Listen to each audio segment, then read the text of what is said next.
నమస్తే మేడం. నమస్తే. నిన్న అంబరానంటే సంబరాలతో వైభవంగా జరిగింది పునఃప్రారంభం.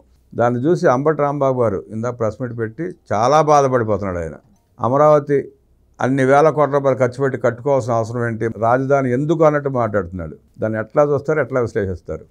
అంబటి రాంబాబుకే కాదు, వైసీపీ వాళ్ళకందరికీ కూడా నిన్నటి జరిగిన ఏదైతే మోదీ గారు రావటం, ఆ స్పీచ్లు వినటం ఎవరికి డైజెషన్ అవ్వట్లేదు. ఇంకా ఆ కళ్ళల్లో నిప్పులు పోసుకున్నది ఈరోజు ఆత్రం తట్టుకోలేక ప్రెస్ మీట్లు ముందుకు వచ్చి మాట్లాడుతున్నారు. అంటే వీళ్ళకి చేత కాదని ప్రజలు డిసైడ్ చేశారు కదా. ఇప్పుడు నువ్వు ఏదైతే 3 రాజధానులు అన్నప్పుడే ఈ తొగ్లక్ పరిపాలన అనేది ప్రజలు డిసైడ్ చేసేశారు. ప్రజలు ఏం డిసైడ్ చేశారు, వీళ్ళకి ఒక రాజధాని నిర్మించడం అనేది చాలా కష్టమైన విషయం. సో వీళ్ళ వల్ల కాదు అది. అందుకనే ప్రజలు ఏమని డిసైడ్ చేశారు, వీళ్ళకి మనం అధికారం కట్టబెడితే జగన్మోహన్ రెడ్డి ఆయన ఏమీ చేయలేడు, చేత కాదనేదా కదా ఆడవాళ్ళు డిసైడ్ చేసింది. సో అది పెట్టుకొని నువ్వు ఈరోజు మాట్లాడుతున్నావంటే అంబటి రాంబాబు గారు, మీరు మాట్లాడే దానిలో ఒక అర్థం ఉందా? సో మీకు అది చేత కాలేదు కాబట్టే కదా మహిళలు వాళ్ళ కన్నీరు ఉసురు మీకు ఈరోజు తగిలింది, అమరావతి మహిళల కన్నీరు. సో దాని పర్యవసానమే ఈరోజు మీరు అనుభవిస్తున్నారు కూడా. అంటే అపోజిషన్గా చెప్పుకునే పార్టీ కూడా లేకుండా నిన్న అదే అపోజిషన్గా అంటే మోదీ గారికి సభకి రావడానికి మీకు ఇన్విటేషన్ ఇచ్చినా కూడా రాలేదు అని అంటే వీళ్ళకి రాష్ట్రం మీద ఎంతవరకు వీళ్ళకి అభిమానం ఉంది, రాష్ట్రం దేశభక్తి ఉందా అసలు వీళ్ళకి? మనం ఉన్న రాష్ట్రంలో ఒక ప్రధాని గారు వచ్చారు, అక్కడ అమరావతి క్యాపిటల్ సిటీ స్టార్ట్ చేయడానికి ఆయన పునర్నిర్మాణించడానికి ఆయన వచ్చారు. సో సంఘీభావంగా వెళ్ళాలి అనే ఒక ఇది ఉందా వీళ్ళకి? అంటే పొరపాటున వస్తే అక్కడ రైతులు తిరగబడి మీద పడతారన్న భయంతో పారిపోయాడు. మేబీ కొట్టేవాళ్ళేమోనండి, ఎందుకంటే వాళ్ళని ఆ రకంగా కొట్టారు కదా, దారుణంగా హింసించారు కదా. మేబీ అది కూడా జరిగేదేమో. ఎందుకంటే రైతులు ఆగ్రహాన్ని ఎవడు కంట్రోల్ చేయలేరు. ఒక్కొక్కసారి చెప్తున్నా, ఎందుకంటే మహిళల్ని బూట్కాలతో తన్నారు, జుట్టు పట్టి కొట్టారు, వాళ్ళని రాత్రిలంతా అర్ధరాత్రి వరకు వాళ్ళని అక్కడ ఉంచడం కానివ్వండి, స్టేషన్లో ఉంచడం కానివ్వండి, ఇవన్నీ జరిగాయి కదా. సో అందుకని అయితే ఖచ్చితంగా ఆ బాధ వాళ్ళకు ఉంటుంది. సరే అక్కడ కొట్టే పరిస్థితి ఉంటే కూడా అట్లాంటివి జరగనీయకుండా ఉండడానికి యంత్రాంగం అయితే ఉంటుంది అనుకోండి, కానీ వాళ్ళకి ఒక రాష్ట్ర అభివృద్ధిలో పాలు పంచుకోవాలనే ఒక మంచి మనసు కూడా లేదు అనేది మనకు అర్థమవుతుంది అక్కడ. సరే వీళ్ళకి చేత కాదనేది అయితే తెలిసిపోయింది. ఈ రోజున 50,000 కోట్లు పెట్టి రాష్ట్ర అభివృద్ధికి మోదీ గారు సహాయం చేయటమే కానివ్వండి, ఆ నిధులు తీసుకొచ్చి రాష్ట్రంలో అభివృద్ధికి క్యాపిటల్ సిటీ నిర్మాణానికి స్టార్ట్ చేయాలనుకోవటం కానివ్వండి, ఇదంతా ఎంత సంతోషించదగ్గ విషయం. వీళ్ళకి ఎందుకు కడుపు మండుతుందో నాకు అర్థం కావట్లేదు. ఇక్కడ అన్ని వేల కోట్లు ఖర్చు పెట్టి రాజధాని కడితే రాష్ట్రం పరిస్థితి అప్పులట్ట తీరుస్తారని అడుగుతున్నాడు ఆయన. అంటే వీళ్ళు తెచ్చిన 10 లక్షల కోట్ల అప్పు ఏ రకంగా తెచ్చారు, ఏం చేసి తెచ్చారు, ఏం కట్టారో చెప్పండి. రాష్ట్రంలో ఏమైనా కట్టారా? ఏదైనా కట్టుకుంటే ప్యాలెస్ కట్టుకున్నాడా, ప్యాలెస్లు మరమ్మతులు చేసుకున్నాడా, ప్యాలెస్లకి ఫెన్సింగ్లు వేసుకున్నాడు, ఇవేగా చేసుకుంది. ఆయన సొంత పనులు చేసుకున్నాడు. రాష్ట్రానికి పనికి వచ్చేటట్టు రాష్ట్రం కోసం ప్రజల కోసం ఏమైనా కట్టాడా? కట్టకపోగా ఆ సంక్షేమాలని చెప్తా ఆయనకి కావాల్సిన వాళ్ళు కొంతమందికి ఇచ్చుకొని కొంతమందికి ఇవ్వకుండా కొంతమంది పేర్లు తీసేసేసి ఇదే కదా ఆయన చేసింది. ఆయన అంతటా ఆయనే చెప్పాడు కదా, 2,60,000 కోట్లు నేను పంచాను అని అన్నాడు. ఇంత అప్పు ఎందుకు చేసావు? లిక్కర్లో 1,00,000 కోట్లు తినేసావు, దాన్ని స్కామ్ కట్టకుండా ఎగ్గొట్టారు. ఇన్ని లక్షల కోట్లు తినేసేసి రాష్ట్ర రెవెన్యూ ఏమైంది? బడ్జెట్ రెవెన్యూ ఉంటుంది కదా, అది ఏమైంది? ఇవన్నీ చూసుకుంటే మనకి అనిపిస్తుందా లేదా ఇక్కడ వాళ్ళు తిన్నారు, దోచేసుకున్నారు అనేది అయితే అనిపిస్తుంది కదా. సరే ఇక్కడ అవన్నీ ఏంటంటే ఈ రోజున ఆంధ్రప్రదేశ్లో క్యాపిటల్ సిటీ అమరావతి అనేది కట్టిన తర్వాత వైసీపీకి జగన్మోహన్ రెడ్డి గారికి ఏమీ చేత కాదు అనేది తేటతెల్లం అయిపోతుంది. సో మోదీ గారు కూడా ఏం చెప్పారు, 3 సంవత్సరాల్లో కంప్లీట్ అవుతాయి అన్నారు కదా. సరే నెక్స్ట్ అక్కడ వైసీపీ వాళ్ళు ఉన్నన్ని 5 సంవత్సరాలు కూడా ఏ రకంగా ఇబ్బంది పెట్టారు, ఏం చేశారు అనేది అయితే తెలుస్తుంది కదా. 3 ఏళ్ళు కాకపోతే 5 ఏళ్ళకి పూర్తి అవుతుంది. మీరు వద్దని ప్రజలు తరిమేసిన తర్వాత సిగ్గు ఇగ్గు లేకుండా అసలు ఎట్లా మాట్లాడుతున్నారు, మీరు ఎట్లా ఊరుకుంటున్నారు? అసలు వాళ్ళకి సిగ్గు అనేది ఉండే వాళ్ళైతే ఈ రోజున ప్రెస్ మీట్ పెట్టి అంబటి రాంబాబు గారు ఏ రకంగా మాట్లాడుతున్నాడు, మనకు రాజధాని ఎందుకనే వ్యక్తులు వీళ్ళు. అసలు మనకు రాజధాని అంత ఖర్చు పెట్టి కట్టుకోవాలని అనే వాళ్ళు వీళ్ళు అసలు ఎవరైనా ఉంటారా? రాజధాని లేని రాష్ట్రం ఉంటుందా? సో వాళ్ళ పిల్లలకి వాళ్ళ మనవడు స్కూల్కి వెళ్తుంటే ఏం చెప్తాడో కనుక్కోమని చెప్పాలి. వాళ్ళ మనవడే ఉమ్మేస్తారండి ఇట్లాంటి మాటలు చెప్తే. ఎందుకంటే హైదరాబాద్లో చదువుకున్నా ఈ సర్టిఫికేట్లు అయితే ఉంటుంది కదా, ఆధార్ కార్డులలో వాటిల్లో అయితే ఉంటాయి కదా, ఏ రాష్ట్రంలో పుట్టిన వాళ్ళకైనా కూడా. అంటే వాళ్ళకి దోచుకోవడానికి ఆంధ్రప్రదేశ్ కావాలి, కానీ బతకడానికి సంపాదించుకునే దాచుకోవడానికి పొరుగు రాష్ట్రాలే. అదే నేను అనేది, వాళ్ళకి రాష్ట్రంలో అభివృద్ధి చేయటమే కానివ్వండి, అభివృద్ధికి చేయలేని వాళ్ళు, చేతగాని వాళ్ళు, మీకు తెలియని వాళ్ళు అట్లీస్ట్ తోడ్పట్టమైనా చేయాలి. అది కూడా చేయలేని వాళ్ళు ఇంకేం చెప్పలేమంటే కామ్గా ఉండటానికి ఏదో జెంటిల్గా చెప్తున్నాను, అదైనా చేయాలి, అంతే కదా. మీకు చేత కాదు, చేస్తున్న వాళ్ళని ఎంకరేజ్ చేయలేరు, చేయకపోతే గమనైనా కూర్చోవాలి.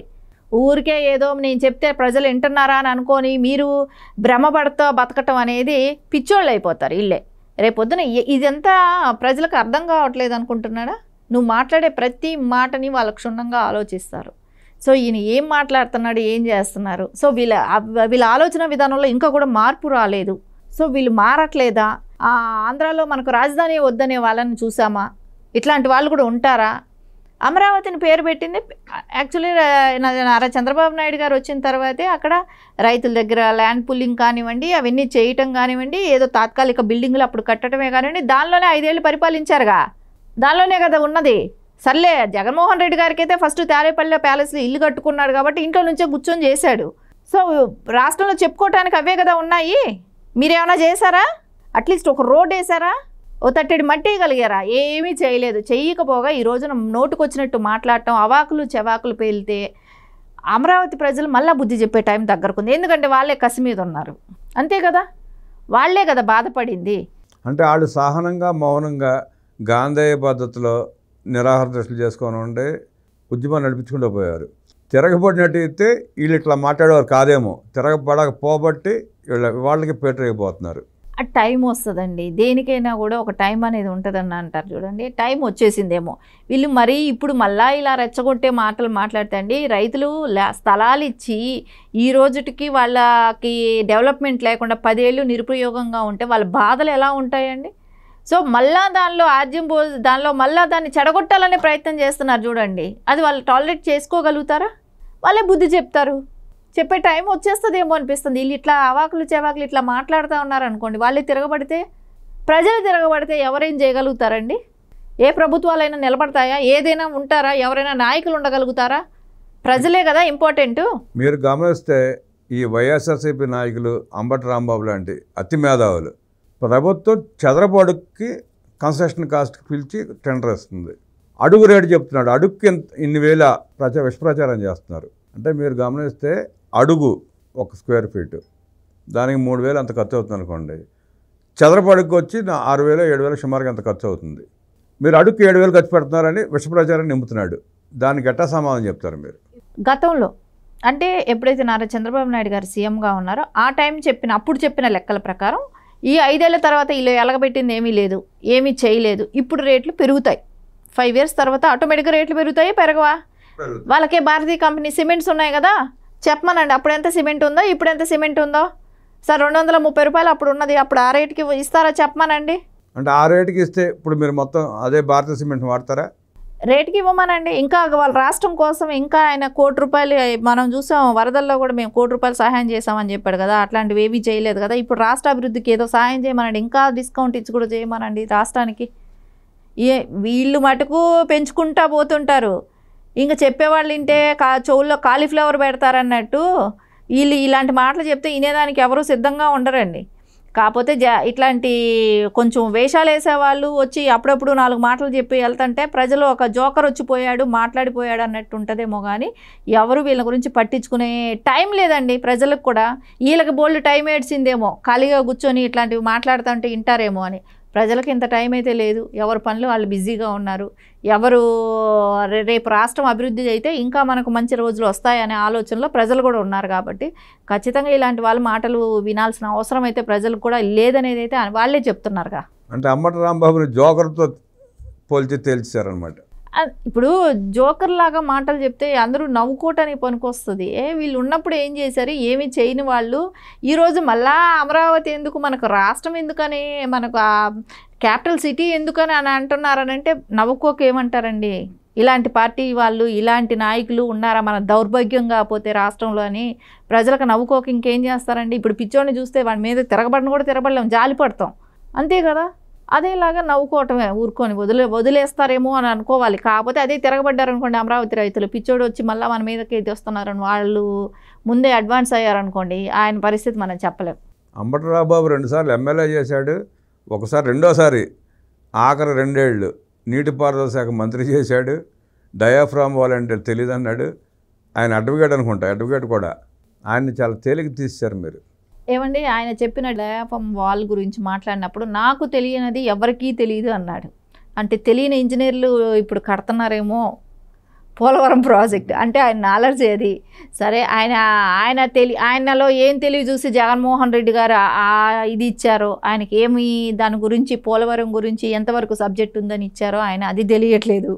సో వీళ్ళకి ఏంటంటే అంటే మీరు ఇక్కడ గమనించాల్సింది ఏంటంటే అంబటి రాంబాబుకి ఇరిగేషన్ శాఖ అంటే ఏంటో తెలియదు కాబట్టి, అక్కడ ఎలా దోచుకోవాలో తెలియదు కాబట్టి జగన్మోహన్ రెడ్డి అంబటి రాంబాబుని అడ్డం పెట్టుకుని దోచుకునేదంతా దోచేసుకున్నాడు. ఇంకెవరైనా తెలిసిన వాళ్ళు పెట్టుకుని ఎంతో కొంత వాటా ఇవ్వాల్సి వస్తున్న భయంతో అంబటి రాంబాబుని అడ్డం పెట్టుకుని దోచుకున్నాడు. ఆయన దోచుకున్నట్టు ఉంటే ఇప్పుడు ఎట్లాగో కక్కిస్తారు కదండి. ఆయన తాలూకా ఇది వచ్చినప్పుడు అది కూడా లెక్కలు బయట వస్తాయి. సరే, దోచుకున్నాడు కదా అని చెప్పేసి రేపు పొద్దున అంబటి రాంబాబు గారు ఆయన పేరు చెప్పకుండా ఉంటాడు. ఈయన వెళ్ళినప్పుడు ఆయన పేరే చెప్తారు కదా, ఎవరు దోచుకున్నారో వాళ్ళ పేర్లే చెప్తారు. సరే, ఈయనకి అవగాహన ఉందా లేదా అనేది అయితే ప్రజలకి తెలుసు. ఈయనకి ఎంతవరకు అవగాహన ఉంది ఆ డ్యామ్ గురించి కానివ్వండి, రేపు పొద్దున దానిలో ఆయన మాట్లాడిన మాటలు కానివ్వండి, అందరూ విన్నారు.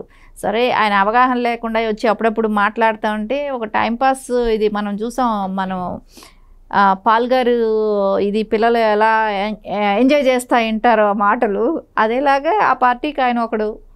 ఈ అంబటి రాంబాబు గారు ప్రెస్ మీట్లు ఎక్కువైన తర్వాత కేఏ పాల్ కూడా తగ్గించాడు. ఇక నా అవసరం రాష్ట్రానికి లేదని. ఆ కేఏ పాల్కి మించిపోయారండి జోకర్ లాగా. కేఏ పాల్కి మించిపోయి జోకర్లా తయారైన అంబటి రాంబాబు మాటలని ప్రెస్ మీట్లు పట్టించుకోవాల్సిన అవసరం లేదంటూ తేల్చి పారేసిన సూర్యదేవ లత గారికి ధన్యవాదాలు తెలియజేస్తూ నమస్కారం. నమస్తే.